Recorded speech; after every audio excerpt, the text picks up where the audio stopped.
Welcome to the Urgency of Awareness podcast. I'm Jody Farr. And I'm your girl, Nita Renee.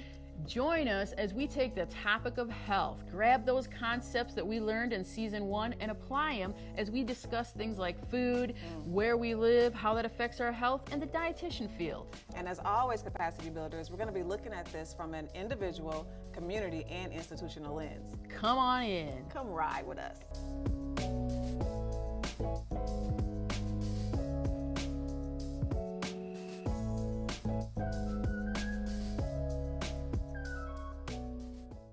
Welcome, audience, to this episode. You know, I got a question for you. Think about food. When you think about food, do you use food to be healthy, or do you like to use food to be happy? Oh, I know. Someone out there is already going, oh, I do both. I like it to be healthy and happy. Okay, but what one do you do more of? I am so excited. We're so excited to have Leslie and JC here today. Tell us a little bit about yourselves. So, I am a registered dietitian. I am a sport dietitian as well. I am the fossil, so that means succinct, not extinct. And most importantly, an advocate for my patients, an advocate for the athletes I work with, and an advocate for the farmers out there doing the work they do to feed this country. Right on. JC? Yeah, I'm highly appreciative of dietitians in this world. Yes. As a person who's worked in the fitness and the sport world as a prep tennis coach, theater director, I'm a trauma-informed personal trainer, yoga teacher, meditation teacher, all these things that innately are good for people. Yet people feel disconnected from, they feel these things live on the high shelf. So I spend my time attempting to take these things off the high shelf and put them in the hands of people who they're wonderful gifts for. Right on. Thank you both for that. I'm so excited to have both of you here. Leslie and I met, I don't know how many years ago, at a conference in Budapest. 5 years It was ago. 5 years ago. And you know I have, because it was all dietitians, I think mostly dietitians there at that conference that I was speaking at. That was exhausting, wasn't it? I mean, just imagine being surrounded by all these dietitians. Even it makes me hyperventilate. The audience, I was the thickest girl there with the biggest bones. You will go with that. Yes, and I love the profession though, because there's people that have such passion for what you do, and you guys have such knowledge. But as I've shared with you, my experience with food and how I perceive food, as the audience knows, we have all these different identities. You know, some of our normalized dominant, some aren't. But our identities affect our relationship with food. And sometimes I just feel that dietitians, so knowledgeable, deep respect again for this field, but missing where a lot of people are at. So in my old neighborhood, when we would have people who were dietitians or representing food through WIC or through programs, it was like Charlie Brown's teacher talking. Like everybody in the neighborhood just like, can you just leave? You know what I mean? So I get what I need to survive, but go. And that made me sad because you guys do have such great knowledge. And I think what is so important and what gets lost in translation, literally, number one, the idea of tradition in the kitchen. We all come from different traditions. And why on earth? Whose place is it for me to tell somebody, no, I'm sorry, that's wrong? Right. My dad's mother was used to make chopped liver, which, I mean, I have nightmares of this, like extruding out of the machine with chicken fat. You know, you weren't going to make that with canola oil. It's like, what the hell? See, you're having nightmares, and I'm over here going, oh, that's delicious. I haven't had that in a minute. I didn't repeat the recipe because I don't want to do that. But this whole idea of we can't just talk about nutrition because that's the up here topic to talk about. Let's get to the table. A, is there a table? Right. B, thank you. Are we around the table? C, is there something on the table that we're going to eat instead of good and the bad? This categorization of food. This is good, this is bad. It's bad if you're allergic to it because it could kill you. Right. It's bad if you're intolerant to it because it makes your stomach feel nasty. And it's bad if it's spoiled. Other than that, what is this nonsense about bad when it comes to food? Food is 55,000 shades of gray. Right. It is. Right. That is the reality of what goes on. And as a communicator, as an educator, if the person that I'm talking to is like, what are you saying? I've lost it right there. I've got want to find that way to resonate with relevance, because otherwise, why am I in that room? I don't deserve to be in that room. Yeah. And to resonate through the tradition of the food. And I like you at other podcasts, our listeners know I talk about this tool of looking at things with a both and lens, not an either or. And I think that what I find just so much of what is out there through the dietitian field, but also just in social media regarding food, is either it's good or it's bad, or it's healthy or it's not. And I love that phrase that it's 50 or 55 grades of shade, or gray, shades of gray. You know, yeah, I love that piece. Jody, this makes me think of the question that we started with. When we think about food, do we use it for, are we eating food for health or are we eating for happiness? Ooh. So I haven't done research on this, but I would bet a nickel, and I never bet more than a nickel, that this is true. I know more people who seek happiness and find healthiness than people who seek healthiness and find happiness. Like Jody, you said earlier on, like people are gonna be like, well, yeah, both. Sometimes I eat it's okay to eat food for happiness, but most of the time I try to eat, again, even in that, these words of happiness is not the intent, joy is not the intent, healthiness is. But I'll say this, at the end of the day, what makes the body feel seen and nourished and listened to and safe? I said earlier on, I'm from Brooklyn Center, Minnesota, which is now an official suburban food desert. We've lost our Target. We've lost our Walmart. From the time I was a kid, we've lost like five other supermarkets. We still have our Cub Foods, but everything else is gone. So, food desert. People have to work harder to get access to stuff.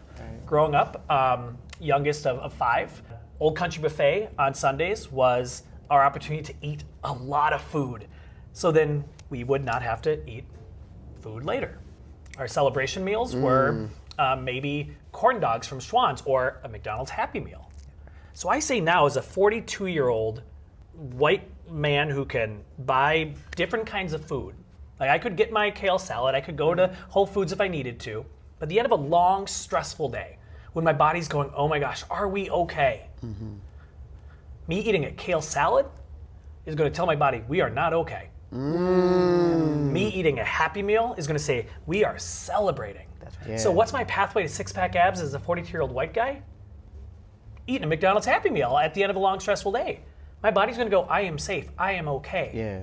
Now again, JC, are you saying that if you eat McDonald's every day, that, and I go, actually, I would say that, right? Calories are calories. Nutrition is like you say, nutrition is the belief, right? Food, eating is the action. But at the end of the day, people are walking down the pathway going, this is good, this is bad. Yeah. Morality is not rooted within the food that you choose to eat. It's within the person that you are. So, back to the point, I know people who seek happiness and they find healthiness. I know people who seek healthiness and most of the time fall off that pathway and sooner or later go back into the shadows of being like, I'm going to eat the food that makes me happy, but I'm going to feel really bad about it. And that shame cycle starts. And that shame cycle starts, Yeah. and all of a sudden feeling bad is really bad for your health. And I want to point out to audience members, because it's not for this episode, but another one is that the trauma that we have or that we have in our body when we get activated, or just the stress, that it does crave certain foods, Yeah. you know, and so then there's certain foods that our body craves that brings us happiness, but like then it starts that shame cycle. Yeah. But we'll venture on that. But that's a big piece. And I would add to this is when we think about McDonald's, is it called a sad meal? No. Is it an unhappy meal? Right. No. You go because A, it's fun, there's a toy, and you actually like what's in there. So let's look at what's in there. It's carbohydrate, that's the bread. There's vegetable, that's the fries. There's protein, that's the hamburger. What is the big deal? And yet the sinfluencers are out there saying, bad, what were you thinking? And wrong. I've never yet met, and I've seen millions of patients over the years of my career who said, you know what, I'm really sad right now, let me nibble on a celery stalk. I think not. That is so not having to whip that celery stalk right out or use it to find the marshmallow, which is what you really want because you don't want to have the celery stalk. This is it. Food is supposed to be comfort. I spent 31 years in the NFL. Let me tell you, when you're in collision nutrition, you want comfort. It's not comfortable to just sit there and eat a salad. Most of these guys are like, salad, what the hell is that? Where is the food? Yeah. Because they want the food. So this idea of something that is nurturing, more than nourishing. It's nurturing. And when I'm eating that food, does that remind me of, that bowl of chicken noodle soup, or the pierogi, or whatever it is? Wow. And now I have the memories. It's not just about the food, it's the memory. When people say, carbs are bad. This is we can talk about this all day long. Carbs are bad. It's like, no, that's not short for carburetor. This is a carbohydrate. That is a grain. We are in Minneapolis. Grains. Okay, they're here. And you shouldn't eat bread, so have cauliflower instead. It's like, excuse me, that's not bread. That's a vegetable, and this is a grain. When my mother-in-law used to prepare food for the kids, and she would help them to cook. The mother of the saint that I am married to. And so she would teach them how to make bread and this and this. And when she passed away, our older son did the eulogy. It's actually, he submitted this as his college essay called Big Graham's Hands. The love of her hands on his kneading the bread. Is that tradition in the kitchen? Hell yes. Yeah. Hashtag don't dread the damn bread, because I'm telling you right now, this is what it's about. At the end of the day, we peel away all those other things. That's what we think about. That's what's important. That's what makes us happy, and that contributes to our mental health, which is also a critically important component. If you're so stressed about the food you eat all the time, you are not mentally happy. You are feeling guilty. You are feeling shame. You are feeling all those horrible things about, I'm not good enough. What was I doing? I'm not worthy about it. And then, what do you want? You don't want the kale. You want the other foods at that point. You want something that's going to take you off that stress cliff at that moment. You want something that you can wrap yourself around, something that's comfortable. I'm feeling a little validated in this conversation. Right. Because I have this, what my wife would call an addiction, a sugar addiction basically, to gummies. But it's my go-to for stress. Like they're not that healthy. That's what I'll say. I'm not going to say what kind I eat. They're not that healthy. But I don't care. And when I need them, I just need them. My body's like, go get the gummies. But you guys made me think of something else. You talked about access in a way that's very interesting when we talk about the communities you and I live in. I live in Minneapolis, Minnesota. We're neighbors. You're neighbors. We're neighbors. When I moved here, part of Brooklyn Center was Minneapolis. Yep. It wasn't until like early 2000s that we had that split. But you talk about access. And so people will only take part in what they have access to, whatever's easy. In Minneapolis, that is fast food. And so when you say fast food is bad, what is that messaging when we're sitting to 55401 and 55412 in particular in Minneapolis? I'm bad. Then I'm bad. I'm bad 'cause that's what I'm I bad, eat. right. And I must be a bad parent. I must be a bad grandparent, right, if that's all that I have access to. And then you guys also talk about food making you feel safe and tradition. And I remember my sister, who's a poet, wrote a poem about peach cobbler. And it wasn't about, the poem, when you listen to it, it's not just about peach cobbler. It's about all of us in the kitchen. I was actually on the other side, kind of watching. I was very excited, but like I couldn't do any of those things, so I had to wash dishes, so I just hang out for that. But she's talking about that time with my grandmother, that time with my mother, that time we're in there together, in that tradition, in that, right? In that we still make peach cobbler, right? The exact same way as if grandma were here. That's historical comfort, right? And other people might like, when you put all that sugar in there, it's no good. But that's the way my grandma used to do it, and grandma's not here anymore. It's right? the liturgy, it's the sacrament. It's the thing that reminds us that we are a part of a story that's bigger than ourselves. Yeah. I mean, let's talk the human, like the actual human physiological experience. They say up until we started farming 15,000 years ago, we lived 90% in our rest and our digest. So we lived in this space like, I am living safe. 10% of the time, the sun is rising. I'm going to wake up. Fight, flight. My belly's grumbling. I'm going to eat food. Fight, flight. That bear looks shady and angry. I'm running. Fight, flight. In 2024, a lot of research shows that we live 90% fight, flight and 10% rest, digest. The cool thing is we are thoroughly capable of living that way. We are durable, malleable, flexible beings. We know how to survive. At the same time, if we're already responding to the bzz, bzz on our wrist, if we're already going like, when's the next meeting? What's the next thing? When am I going to feed my kids? Because I need to get to the da-ba-da-ba-da-ba-da. If we're already in that state, food is one of the few times that we can say to ourselves, I am on my own side. The peach, you said it, the peach cobbler is not about the peach cobbler. It's about who I am when I'm in the space of peach cobbler goodness. I Yeah. am safe, I am seen, I am part of a story bigger than myself. Yeah. That's powerful. I'll say this, there are 4 restaurants in Brooklyn Center that I've been able to eat at since I was a little kid that I could still eat at now. First phone number I ever memorized was my pizza place. Right on. 763-425. Like I could do it. I could do it. Why? Because it's a place that I can go to, and they know me, and I know them. That's exactly right. There's something incredibly digestible that is filled with love and safety in that. Yeah. So as we have this conversation, I'll ask audience members, go back to that page 34, 35 in the book, with all of the identities. How do your identities in your blanket of life, how do they affect how you look at food, what food you have access to, the traditions of your food? And then, this is one thing I've always appreciated what you always talked about, Leslie, is that a lot of times we have a really normalized dominant viewpoint of what healthy food is. And we put it out there in a way that, like you said, Jatan, makes all the other food bad. So then that if I'm having that other food, though, then I'm bad. You know, and so even though I'm getting this treat, I already feel bad and shameful and guilty about it, which just starts that cycle. But I so appreciate dietitians who talk about, no, wait a second, there is, you can have health and happiness. There is health in, and like you said, canned beans. Yes. You know, where you just don't hear that. It's always fresh is best, and the messaging, and there is health in cereal, you know, but people are like, oh, you're eating Lucky Charms, that's horrible. And it's like, so to stop making it this either or, and before I want to criticize what you're eating, like that's horrible, how about I take a look at awareness of my own self, my own identities, and how they're showing up, and then reflect about maybe your identities, your experience, and then rather than criticize, let's have a conversation, you know, rather than, but it takes a new way of looking at and understanding food.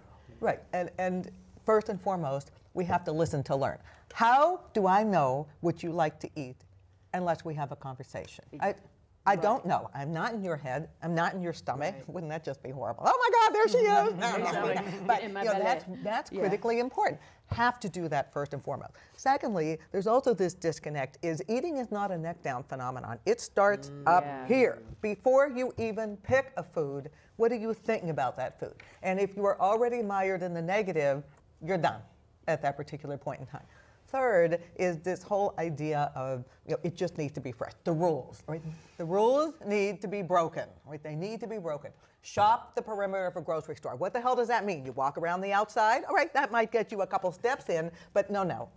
Is those food items that are in the middle. Those are the ones that are more affordable. Those are the ones that are more shelf stable. Those are the ones that for people who don't have a tremendous amount of culinary ability and you don't need a lot of equipment. You open a can of beans. You pour out the cereal. You can actually take a box of mac and cheese, add some beans to it. You've added the protein. You've done that for a minimal amount of money, and you can go to a dollar store and you can find those foods. This is so important. And this is why I love your passion. I want to talk to audience members, because there's audience members right now going, but fresh is best. Because they're not leading with listening, they're leading with science. And I want to say, fresh is best. Yes, and when you make that statement though, you're not taking into consideration that not everybody has access to fresh. And so if you say fresh is best, and I don't have access to it, my old neighborhood, you know, the corner store in the back, like I said, all I wanted was a pop without sugar, right? And no caffeine. Could not find it. 4 long cases in the corner store. The corner store ain't that big, but there's 4 cases, it's all sugar. You know, so what I have access to changes. So if you're saying fresh is best in that absolute, and I'm not trying to say that's not a true statement. I'm trying to say, how are you then contributing to the shame and the either or thinking we have around food and the shame we have around food? And how are you then setting up some people who hold identities that they don't have access to the fresh is best? You know, you're setting us up for failure, you know, or so I love that you say start with listening. And I'm going to go before that, when it comes to food and health, we have to start with ourselves and our identities and our blanket. What experiences do we have? How does that show up? And then am I taking my blanket of life and just putting it on another person? And I think that's what I feel in the dietitian field a lot, was dietitians were taking the science, like this is best and you should do this, and they would smother us out, because it's like, well, I'm never going to do that. I'm not going to even be able to afford it. I'm not going to access it. It doesn't bring me happiness, you know. And now what you're saying, if that's the quote unquote right way, the minute I don't do it, then my things are bad. And it just perpetuates that. And so when it comes to the food and health, how do we start to have these honest conversations that, yeah, if you have access and you're able, you know, put spinach on that pizza. That's beautiful. That'll kick it up a notch. If you don't, you know, what are other things? You know, what are other options? I had an auntie who worked in the WIC field, and she's big boned like me, but people loved her because she first she would listen. She'd sit down and just talk with people. But second, she was, let's go in the kitchen. Let's talk about this. What do you got? How do you make this? Show me. Show me what you do. And then she'd just throw some, oh my gosh, I love it. Look at, and she'd point out all the beautiful things. Look at that canned beans. You got this. With this, you got that. Do you know if you just said, don't you got beans around here? If you just threw this in, it just bring it up that one notch. So she listened. She worked and showed that what they were doing was beautiful, and then just gave that suggestion. So she was still operating with that science, but she was out, people loved her, and they would ask for her classes, because she wasn't taking her knowledge and smothering people out and making it this either or. Well, and that's the idea of the wealth on the shelf, which is really what this is about. What do you have, and how can we create with what you have? And quite frankly, we create food. It's what we do with food. Is we can be the masters of assembly. That doesn't mean it has to be from scratch. It means we take what it is that we have, and we can become a magician. And you have to like the food, right? You have to like the food that you have. So this whole idea of fresh is best. And if you go to a food pantry and the carrots are moldy, guess what? That fresh is not best, because look at those vegetables. They look terrible. Open up that can, look at those carrots. Look how nice they look. Am I getting more nutrition out of them? Yes, because I'm more likely to eat them, because I'm not going to eat the moldy carrots because that's bad for me, and that's literally food down the drain. Well, fresh is best is a saying because it sounds nice. Fresh is great is actually true. Fresh is best is in certain situations true. I often say, like, in the movement side of the world, we say never miss a Monday. And I go, would we say that if Monday didn't start with the letter M? And the answer is no, because we can miss Mondays. Saying shop the perimeter is like saying I need to go to the gym to get my workout in. This moment happens all the time where my heart's broken when I meet a stranger and they hear what I do for work. Wellness, fitness, caring for others, and they go, I was in an Uber, 11:30 p.m. on a Friday night. The gentleman who was driving the car, he hears I'm speaking at a conference about enoughness, and he's like, you think I should open a gym? And I'm like, well, no, but that's another conversation. All of a sudden, he starts sharing with me. I have 4 kids, 15, 13, 12, and 3. Me and my wife and family just moved to North Carolina from another state. Her job qualifications do not fit in North Carolina, so she's not able to work right now. So he's Ubering as well as another job, and the whole time he's talking, I have 4 kids, and my wife, and so she's home, which is good, with the 3-year-old. And like you can hear in my voice right now, he's speaking down about his reality. What he's trying to do is to validate why he is not working out to the guy who is the workout guy. And I'm like, excuse me, sir, you play with your 3-year-old? Do you run around after your 3 pubescent kids? He's like, oh gosh, I never stop. I go, sounds like you're more active than most people. He's like, pause. He thinks. He says, really? Right. And I go, we've detached people from the idea of their own capacity to culturally and linguistically go, how do I create a sustainable, happy, healthy livelihood? Because I'll share this quick. Think of Eleanor on the Today Show. You know, they say, Eleanor's 103 years old today. Eleanor, what's your secret? Vodka and Snickers bar every day. I love Eleanor. And we laugh. But what is Eleanor saying? I found something that made me feel safe and seen and connected to me every single day. That is, throw me on the cross. That's science. That's going, I'm moving my space into a space where I feel safe, so my body takes in the good stuff it's giving. Because guess what? No, it's probably not just the vodka and Snickers bar. Probably has something to do with it. Yeah. And for our listeners, as we have this conversation, you think about all the messaging we get around food. How much of it is so geared towards a normalized dominant experience? You know, the fresh is best, and the movement. Well, you know, if my body can't move, you know, right there, I'm limited on that phrase. You know, so.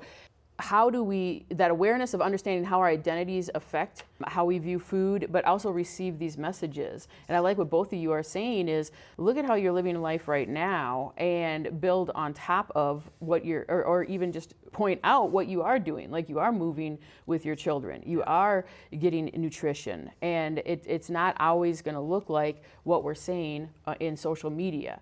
And are we using our science knowledge that that you guys have and that some of our viewers have, are we using it to meet people where they are, to listen? I love that. Or are we using it, again, to take our blanket and smother them out, to say, well, you should be in this and this and this, or telling us all about these facts? Well, that's great that those facts exist, but my reality is I can't do it, or you know, I mean, it's just not accessible.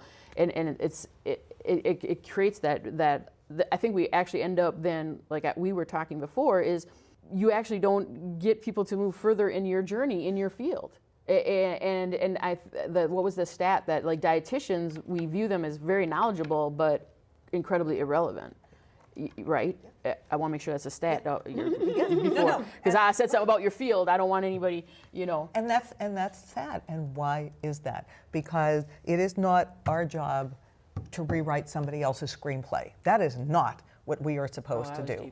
It is our job to work with that individual. We think about being the GPS and hopefully not the backseat driver, although I've been known to do that sometime when I could see that, the saint doesn't go the right way, but it's not. But you know, this whole idea of we're going to go on this journey together, right? That's what this is about, not me telling you what you need to do, because how do I know that? And does that make me an effective practitioner? Hell no. Does that make me an advocate? No, because I've just tuned you right out and you're going to do what I do. Dietitians, I've been one for 40 some years. It's like, I should be dead by now, but I'm still doing this because I love it every day. We started, it was choose and avoid, the list of choose and avoid. Now, anybody in their right mind is going to look at that list of avoid foods and think, everything I like is on that list, and now you told me I can't have it. See you and bye. Yeah. No, we don't do things. Never use one of those lists in my life, because that's not helpful. If somebody had a medical reason or an allergy or something to not eat a particular food, we find door number 2. We find the swap fors. We can't just operate in the world of takeaways. It doesn't work that way with eating, because at the end of the day, it's about fuel. And fuel is sustenance, and fuel is substance, and fuel is comfort, and fuel is nourishment, and that's what it's supposed to be. And it's so incredibly complicated. You know, you guys, I'm loving this conversation. And I want to say a couple things. One, shoulding. I hate shoulding. Shoulding is triggering. And so when you tell me you shouldn't do something, like you call my mom right now, every time she said I shouldn't do something, I promise you, I did it. And I did it 100% with all the effort, jumped right in, head first, right? So it's triggering, it's activating, right? It sends me into fight and flight. The other thing I want to talk about is my food choices are literally part of my humanity. They're who I are at the different stages of the journey throughout my life. And as I've gained access, realized I've become middle class, those choices have evolved and changed. So my happy foods are now, at this age, almost 50, are different than my happy foods when I was 25, right? Like my happy food right now is salmon. My wife and them say I can't eat it every day. I'm like, but why? It makes me happy every day.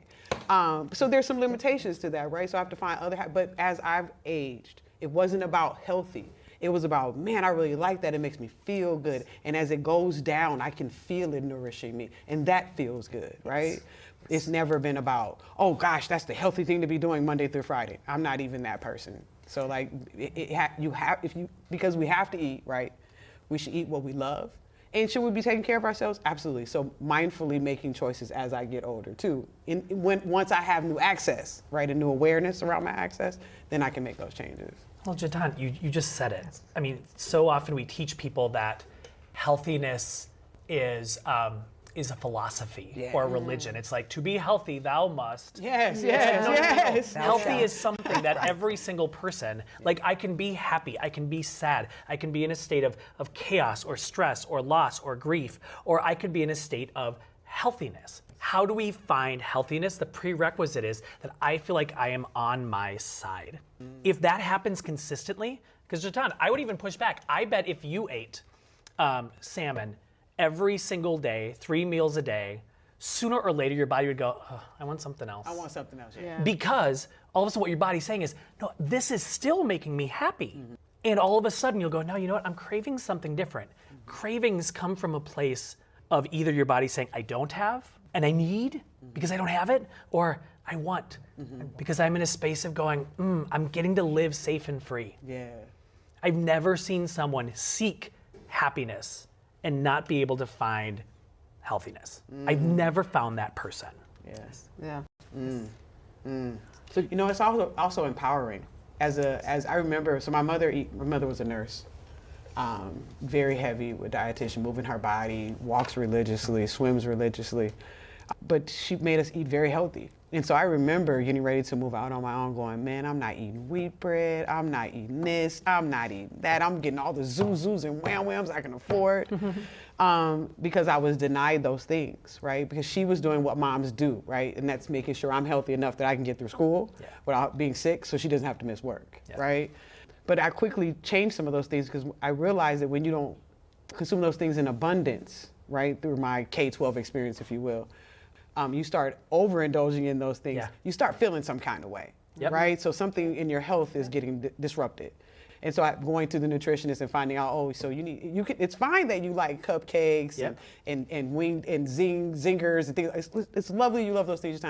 Some balance. Some balance will also make you happy, but you have to learn those things, right? You have to go through that journey. That it was a healing journey. It was some grief. One of, man, I'm out of my mom's house. That's exciting, but it's also a grieving process. I've been under her roof for a number of years, and there's a sense of security and loss there. Yeah. And so often going back on Sundays for dinner, right? Because I still needed and craved, I didn't say it, those healthy, big family meals that sat on me, right? Because that's what moms make when you have more than one kid. And I probably wouldn't have to eat the rest of the day, right? Because she's giving me enough portions in that day. So yeah, you guys are speaking a lot of power to truth, but that power as an adult to make that type of choice is like one of the most powerful things I think we can do. And there's so much to be said for the negative effects of guilt. Is my brother, who's no longer alive, when he was maybe four or five, he was standing behind a friend of his who swung a golf club back, and Louis lost pretty much most of his teeth. And from that point forward, he started to eat and eat and eat. And my mom, more than my dad, we can't do this. And you're going to go to fat camp, and you're going to do all these things and this and this. And so he became a closet eater. I mean, and Louis, he died at the age of 56, and just like all of this time of feeling shamed. Brilliant, witty, like the best uncle. I mean, all these things. He flooded Gregory with peeps. So Gregory has a peep nightmare. I'm like, oh, the peeps are out there. And he sent Carrie tuna fish. So I don't know what that says, but okay, fine. But like all of this. And I mean, you just look at that and say, it didn't have to be that way. And all of that, and that's precisely what happens sometimes when we think about, oh, I should just eat healthy. And if I'm not, screw it. And I can't do it anyway, so here, I'll just do what I want to do, and I'll just comfort myself. Absolutely. And as I hear that story, I want us, for myself and listeners, how are we contributing to that? Because we, without awareness, we contribute to it. We have judgments. We feed into this, oh, fresh is best, so I'll buy this. And then we secretly have negative thoughts when we see a mom give a kid, something that's sugar-filled. And so you can see that we contribute to this judgment, and with awareness, what we're hoping is that we understand that different identities view food very differently, and the access is different. And I love what you two had said is that healthy and happy can be together. They don't have to be, so are we using food for healthiness or happiness? The answer should be, whatever one, they're both, they're together. They don't have to be separate. And with awareness, we can then listen to people, and we can go ahead and honor what they're doing and high five that and congratulate that and show them like, hey, yeah, you are exercising. Hey, this food has meaning, so that's going to bring your body happiness, which is good for yourself, And then we can add the science in. Because I'm not saying, oh, it's a free-for-all. I'm not saying, oh, let's ignore all the science. No, we do want to add that, but we have to have awareness first of where we're coming from and where other folks are, and have that listening, and then pointing out where folks are doing beautiful things, and then add that science piece. And just a really interesting point, and I won't be able to cite the study because it was many years ago, and sometimes these gray cells just don't fire the way that they should. But it was about people who were eating what they deemed to be healthy foods. And so the example that they used in the study, it was salad with chicken. Right? Nothing wrong with this. Yes. And they actually measured brain waves. And what they found is that the number of brain waves fired and engaged, the hedonistic ones, the ones that brought pleasure, wasn't the same. So you eat this meal, like, good for me. Yeah. I did the healthy thing, and then you go out and you have cupcakes or whatever, Right. because your body said, I'm sorry, that was a nice try, but let's try this again with what I want. But it's so important that when we try and drill it down to just operate in the world of health, that's not going to cut it all the time. And that's one of the reasons, because the body's going to say, that was fine, but no, is listen to me. This is what I want. This is what I need at this particular point in time. And as healthcare professional, I'll tell you what, I better be hearing that message. And I better be able to respond back to that individual and say, then let's work on this. What would work for you? Right. Rather than me just saying, here's the list. Here's the plan. Yeah. And if you don't do that, shame. Right. Because that's also the science. So often we go healthy, science, happy, human. And I go, no, healthy, science out of the test tube, out of the lab, into a person's real existence. To go, it's the game. It's the right now. I ran Tokyo Marathon 2 weeks ago, mile 25.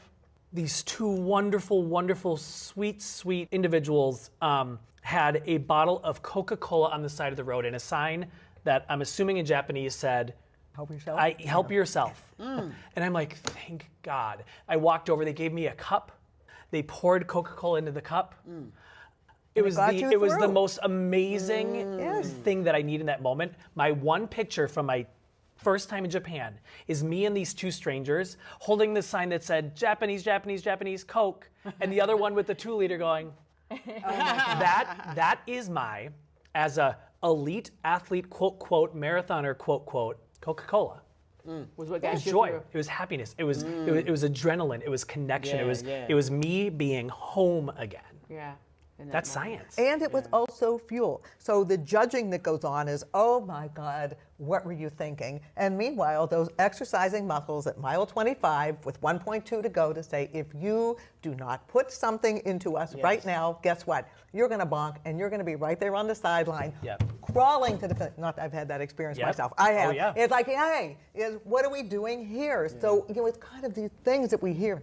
Sugar is bad. Sugar is a carbohydrate. Carbohydrate breaks down to glucose. Glucose fuels the muscle. Da-da-da-da-da-da. This is not rocket science. This is reality, is what it is. So when we put those overarching categories on food items, it may not be in our best interest. And if you had not had that, it probably would have not been a fun experience to get through. In terms of the healthiness and the happiness at the finish line. Yeah, having them both. Yes. Not feeling guilty for it, but Yes. having them both. I want to say thank you both for being here and contributing to this. To our audience members, that happiness and with food and healthiness can be one of the same and include science, and to relook at, have awareness of how our identities affect how we view food, be open to understanding how other identities look at food and access to food as well. Yeah, right on. And as we close, thank you both for joining us today. What an incredible conversation. And as we close, this is us building capacity in our individual selves, our institutions, and our communities. Thank you all for being with us, and until next time, see you soon.